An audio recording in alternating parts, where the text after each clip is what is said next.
મને ખ્યાલ છે કે આજની આ સભામાં લોકોને ન આવવા દેવા માટે ઘણા બધા તાઇફાઓ કરવામાં આવ્યા, ઘણા બધા પ્રયત્ન કરવામાં આવ્યા, પરંતુ છેલ્લી વાત કહીને મારી વાણીને વિરામ આપીશ. આ જાહેર મંચ ઉપરથી આ ભાજપને હું કહેવા માંગીશ, એના નેતાઓને કહેવા માંગીશ કે તમે ગમે એટલો ન્યાય કરો, અત્યાચાર કરો, ખોટા કેસો કરો, જેલમાં નાખો, પરંતુ અમે ખેડૂતના દીકરા તમારી સામે મોરે મોરો દઈ દેવા માટે તૈયાર છીએ. હું તમને કહેવા માટે આવ્યો છું કે લાગશે વાર પણ આવશે મજા. તમે સૌ આમ આદમી પાર્ટીને સમર્થન આપજો. લડવું છે કે નથી લડવું, જીતવું છે કે નથી જીતવું, તો હું અહીંથી નારો આપીશ કે લડેંગે.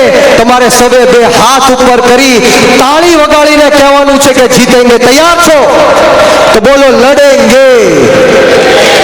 તાળી વગાડીને કહેવાનું છે, બે હાથ ઉપર કરી તાળી વગાડીને કહેવાનું છે બોલો લડેંગે.